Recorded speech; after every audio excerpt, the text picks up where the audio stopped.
Connecting with purpose is about doing what matters most in a time when our families, workplaces, and communities need us. This show from Purpose Views presents honest conversations about what's possible when we invest in helping our people be their best, purposeful selves. You'll hear the challenges of making those investments and tips for reaping their rewards. This show is designed to help people-first leaders like you create the impact you seek. Let me introduce you to the purpose-driven and real-talking hosts, Mark, Neil, and Nell.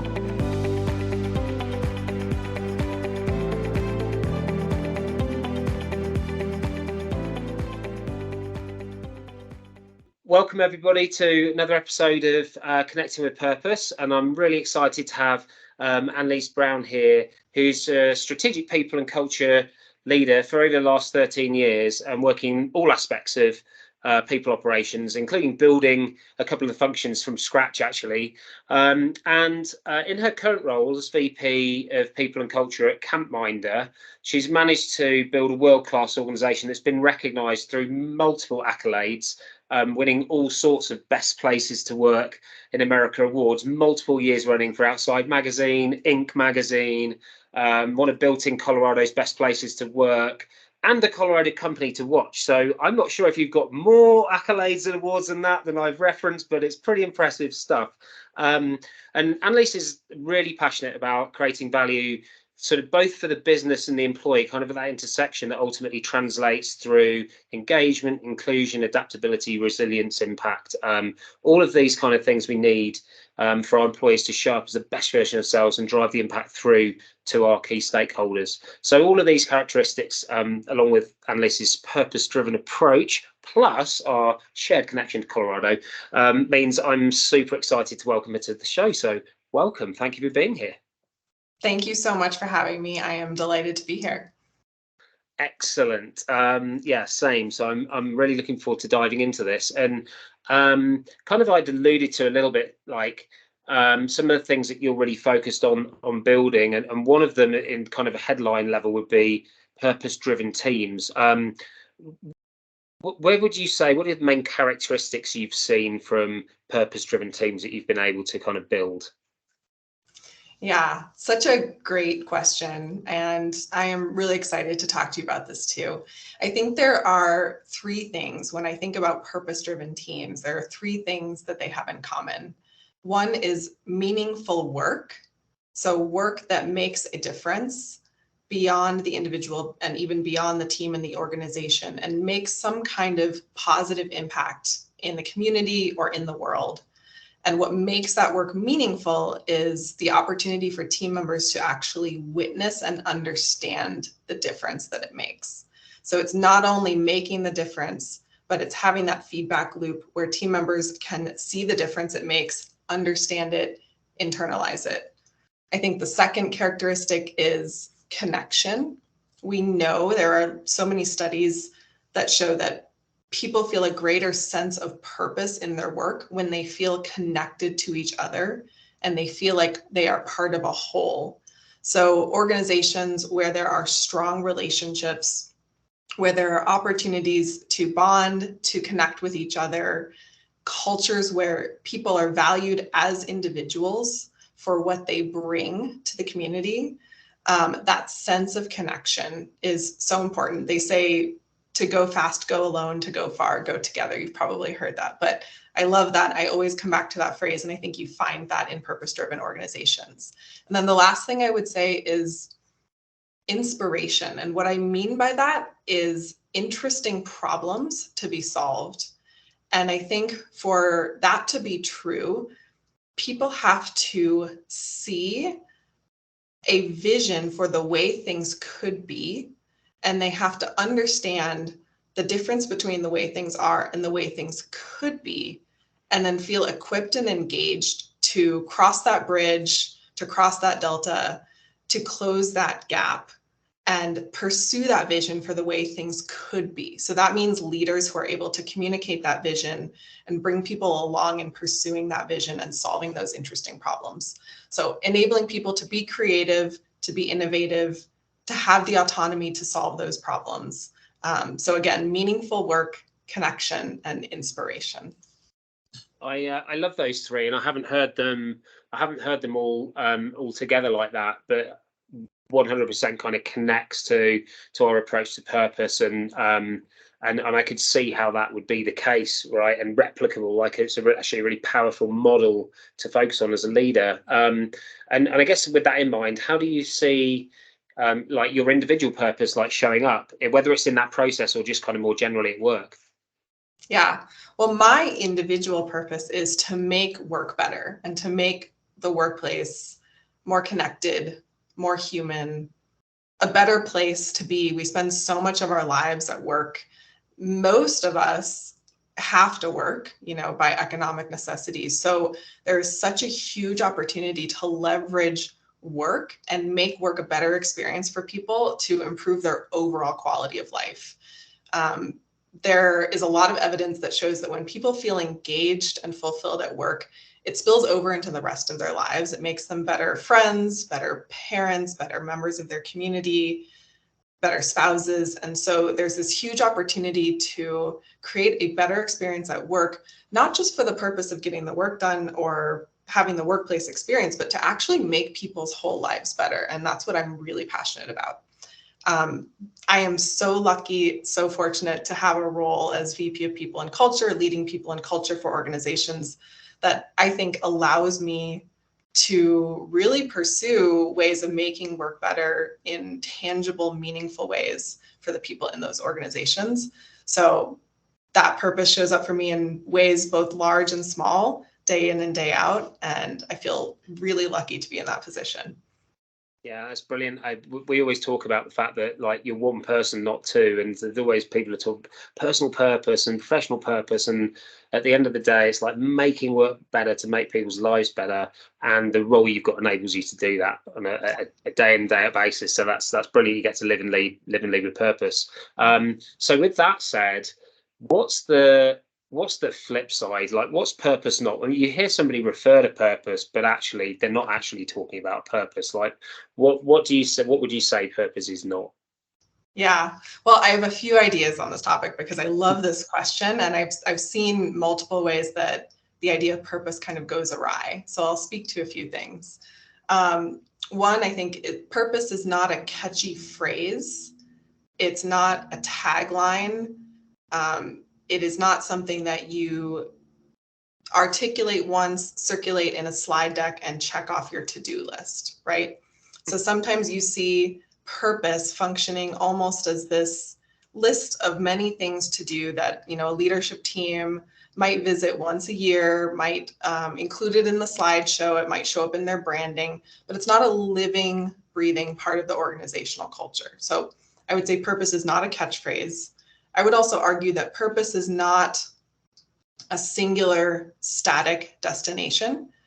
It is evolving, it is alive, and I think the best purposes are recursive, meaning they can function in various ways across work that happens throughout the organization. So it's not necessarily one singular idea, it's an idea that can be applied in many ways. That multiple people can kind of apply easily to their work. I think purpose is not something that you can pursue alone. It is intrinsically tied to our connection with other people and to our connection to the world around us. And I also think purpose is not a metric or a goal, right? So when you hear things like 20 million in revenue or 10 million subscribers, those are great goals, though they might be important metrics, but those are not purpose statements because they don't articulate a meaningful impact, right? So you can paint a picture of the future, but if you don't articulate what the meaningful impact is or the difference that that's going to make for yourself, for other people, for the world, it's not a purpose statement. Yeah, couldn't agree with you more on that. And so from your experience at Campminder and in building HR functions, if you had to kind of distill everything down to one message that you wanted to get across that is absolutely critical in order to activate purpose and have it show up in various ways and ensure that it's making an immediate impact, what would that, like, the one thing be that you absolutely have to do? I think it would be for the organization's leaders to be 100% clear on what that purpose is, to be able to articulate it both at the organizational level and how it applies to their teams and to the individuals on their teams. And I think leaders need to do that in a way that's a dialogue and isn't just a top-down mandate, but that's a dialogue of collecting input from individuals, from teams, feeding that into the process of defining the purpose. And then in sharing the defined purpose, have conversations with people to help them make the connection to what's important to them personally and how they can achieve that through the organization's purpose. So I think that connection point is critical, and it really takes leaders that are skilled in doing this, that are passionate about doing it, and that are willing to put in the energy and effort to do it.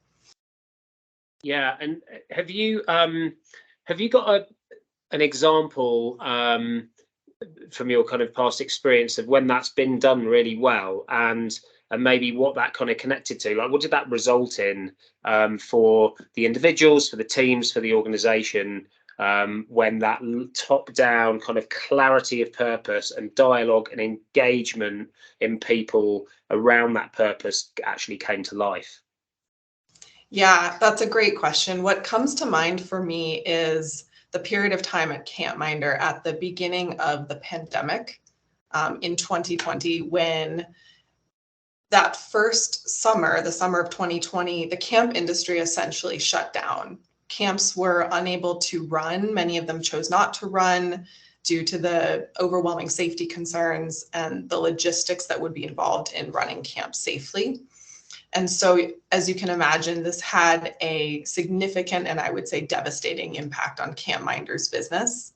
And we really were in a moment of asking ourselves, are we going to make it through this thing as an organization?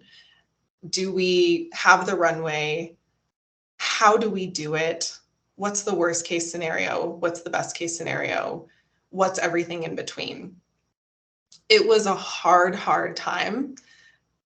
And we also recognized in that moment that we needed to provide clarity to our team and to ourselves as leaders about what our guiding light would be through this time. And that guiding light was, first and foremost, we're going to take care of our team. We're going to do what we can to keep the team healthy, together, whole. We're going to prioritize people's well-being. That meant putting energy and effort into providing mental health resources, into providing resources to parents who are now managing their kids' schooling at home, into making sure people understood how to access insurance, understood how to access healthcare. If someone did catch COVID, we were personally checking in on them. Everything was focused around making sure we could take care of our team and simultaneously take care of our customers. So we knew as much as we were going through a hard time, camps were also going through this really crisis as an industry and as businesses. And so we turned our entire focus of our client success and client support team into checking in with camps, not as a business partner, as a vendor, but just as a listening ear to say, hey, what are you experiencing? What's going on? How can we help? We're here for you, whether it has to do with our business relationship or something completely different. How can we help you? How can we be a partner to you during this time? So we created clarity. We communicated to our team over and over again. Our focus right now is keeping our team healthy and whole and taking care of our customers. That was our guiding light. We came out of this with battle scars and bruises. We did end up having to do some limited layoffs, and that was devastating given the priority that we were placing on the team. But we ultimately made it through. We ultimately made it through in a way that our employees reflected to us was incredible, above and beyond what they would have expected an employer to do for them during that time. I had an employee share feedback with me that they felt Campminder's response to the pandemic is one that would be looked at as a model for organizations for years to come. And so it was so gratifying to hear that feedback after creating that intentional focus and holding true to that focus and coming out the other side of it. Yeah, amazing, and I know, and speaks to that kind of recursive application of purpose, and how you're able to kind of replicate it in one area, another area that are absolutely core to your organization's being, but not just to keep the organization alive, but because you truly care about those two big primary stakeholders, which were your people and teams and their welfare, and obviously the clients as well. So I appreciate that's a really great / tough example. What do you pull forward from that, I guess? So now, like, we're kind of out the other end of this, and hopefully those camps are kind of back up on a really steep growth curve again, and your business is growing as a result. You said you're hiring, which is awesome. How do you kind of pull that through? What are the learnings that came from that you're able to infuse now in a kind of a growth curve? And how does that become recursive? How are you reapplying it now? Yeah, that's a great question. I think from that learned just how resilient we are as an organization when we band together and when we stay true to our priorities and our values. One of Campminder's values is own it. And part of it is that when faced with a challenge, we persevere. And I think that was the ultimate example of being faced with a challenge and persevering. And we have since, as an organization, faced other, I would say, less threatening challenges, but certainly additional challenges, problems to solve for customers, strategic problems, cultural issues, people issues.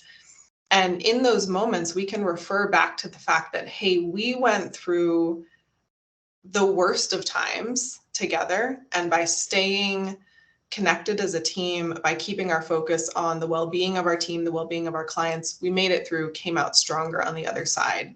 And so when we face challenges now, we actually refer back to this period of time that we went through that is the hardest thing any of us had ever done to date, and still the hardest thing we've done to date. And knowing that we can get through that, I think, has given us a lot of confidence, a lot of strength, has helped us see really what we are capable of, and maybe even given us the confidence to tackle these problems in a more, in a bolder way, tackle problems faster, tackle problems knowing that we really can face anything together.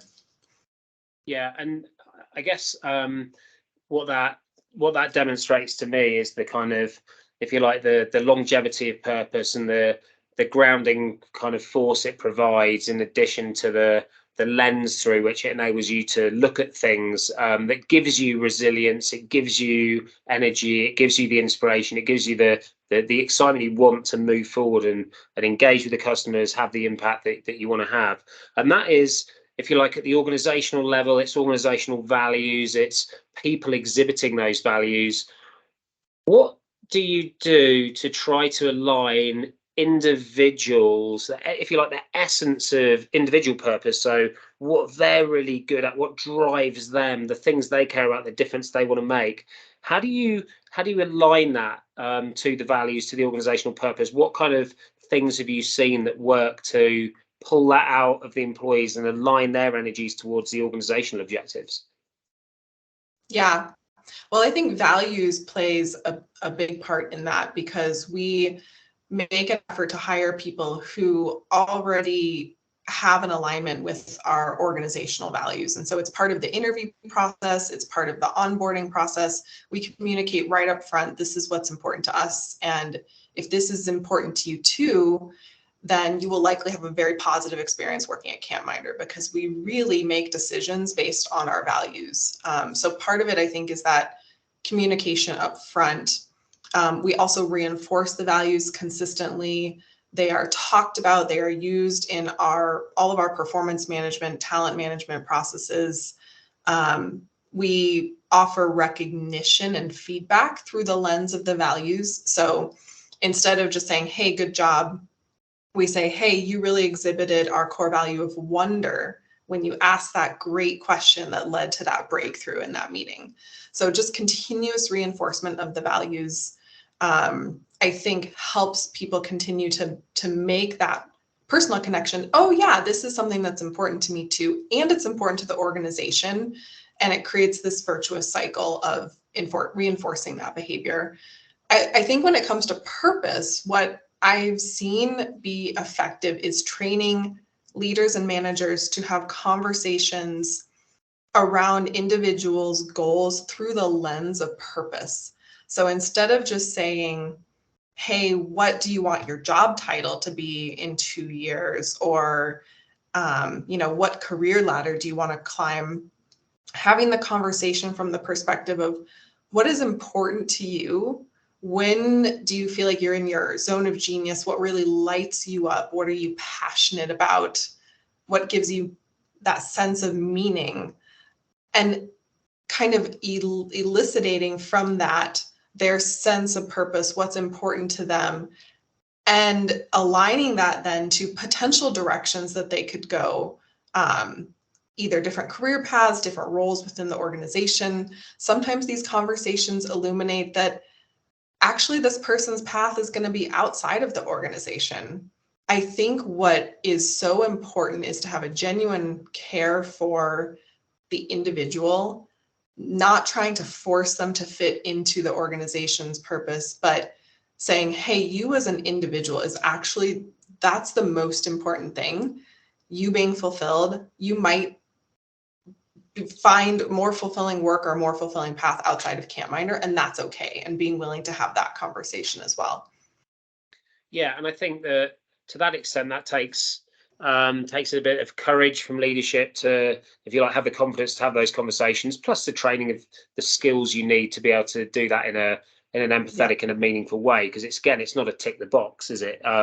This is generally like, what's your zone of genius? What do you really care about? What lights you up? What gives you meaning?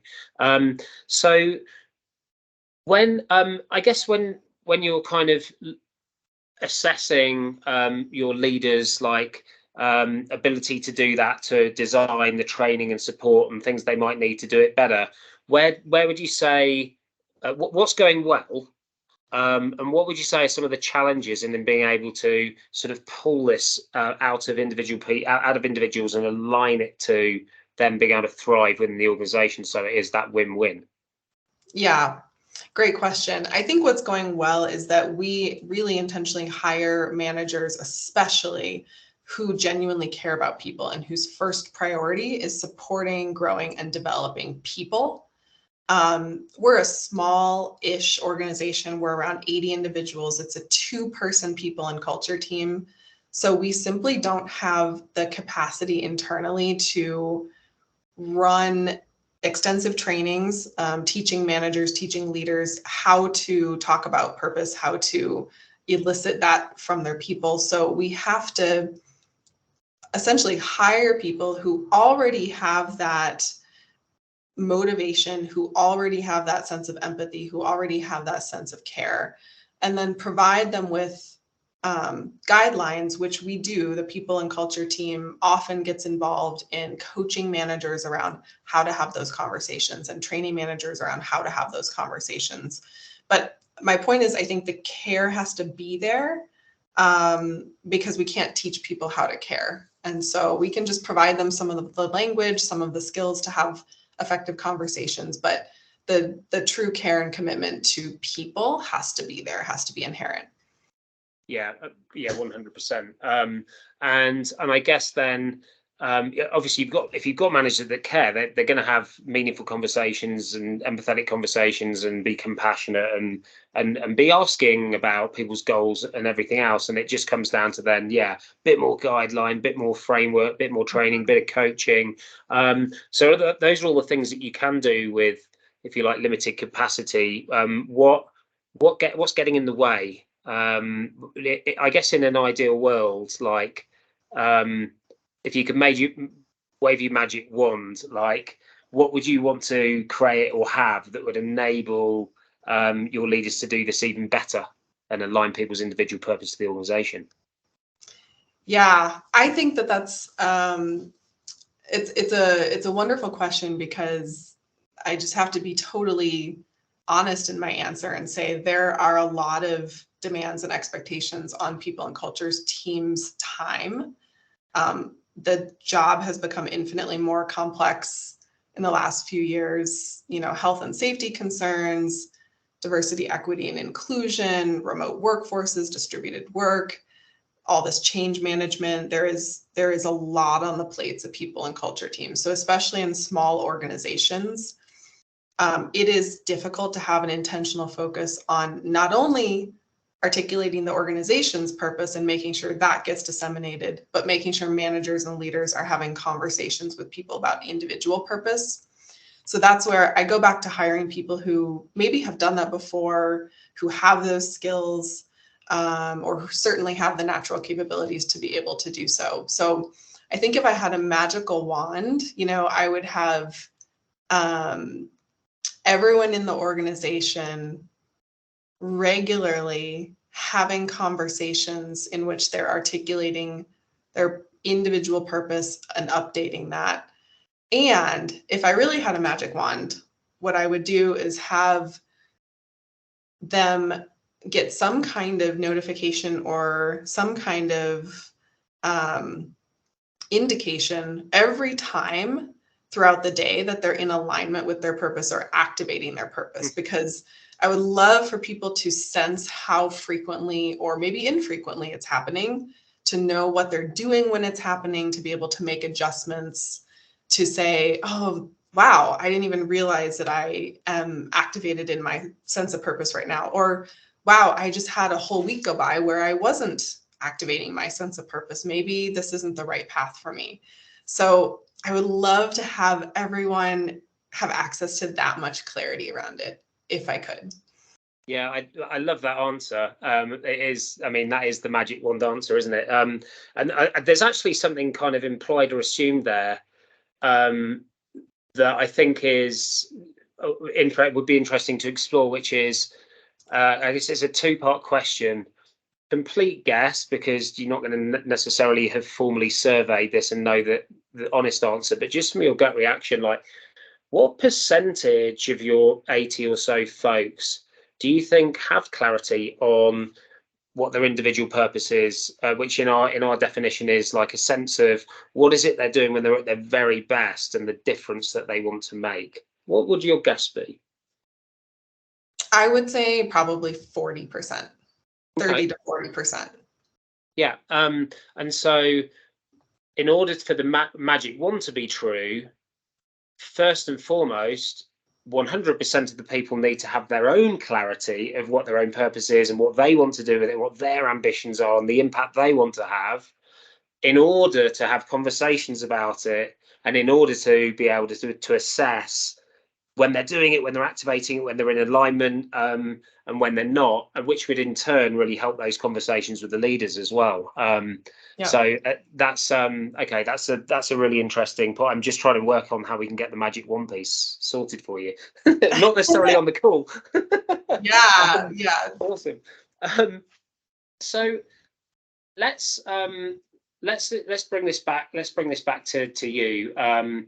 You've obviously had a considerable amount of success in your career and obviously in this current role, and that's probably some of the formal definitions of success. But when you're thinking of yourself as a leader and kind of trying to lead with legacy, leave a positive kind of weight behind you that has a sort of a ripple effect, what would you say what would be 3 words you would want to be remembered by as a leader by the people that you've led? I would say curiosity, vision, and empathy. Excellent. And I want to dig into that just a little bit more. One of the things we do, and you guys do around values, is sort of say, okay, well, what's the behavior? Like, what's the behavior Mhm. associated with this? So to you, what do each of those three things mean? Like, how do you exhibit curiosity, vision, and empathy? How does that show up for you at work? Yeah. Well, something that I've learned through, being in head of people roles and seeing just all types of dynamics and situations and personalities is not to make assumptions and to recognize that whatever is happening on the surface is only what's happening on the surface. And there's likely a lot more to the story. And skillfully asking questions can often reveal so much more information that if I had tried to solve the problem at the level that I originally heard about it, I would have completely missed what was actually happening. I would have completely missed someone's real perspective, someone's feelings about the situation, what maybe was happening for them at home, maybe what's actually happening for them in their role, and being able to solve the problem at the root level. So curiosity, knowing how to ask those questions, has served me really well. With vision, I think it's being able to, I go back to this idea of kind of painting a picture of what could be versus what is. And this is so important, I think, with really any sort of audience that you're talking about, whether it's employees in the organization understanding the company's vision. But where I find myself using this is in painting a picture for how things can be better from the perspective of the workplace, right? So if I have the idea of, hey, here's how we can improve our benefits program, or here's how we can improve the way we compensate people, or here's how we can improve our hiring process, instead of just saying, here's the changes I want to make, I will try to paint a picture of the future that's true when those changes have happened, because I think that is what's compelling to people. So with taking benefits, for example, instead of just saying, oh, I want to switch to, this insurance provider, I want to add this to our benefits package, I will paint the picture of, when we've made these improvements to our benefits package, we will be more competitive than 90% of employers out there. Will be attracting better talent. People will be staying with the organization longer. They'll have access to these important benefits that the current plan doesn't provide. They'll be happier, they'll be more loyal. So it's it's the ability to imagine and describe the future that will be true when you cross that bridge to where you want to go. And then I think lastly, empathy, of course, in any role where you're dealing so closely with people and with culture, it's closely related to the curiosity I described earlier. Being able to put myself in other people's shoes and genuinely understand what's happening for them. And so having feedback loops in place, I think, is a really important behavior for any leader, but definitely ahead of people. We do employee surveys regularly. We are in close communication, especially if something were to come up on a survey. I'm often, having conversations with people to learn more. I am in constant communication with managers to understand what's happening on your team, who might need, to have a check-in conversation. What do I not know? What do I need to know?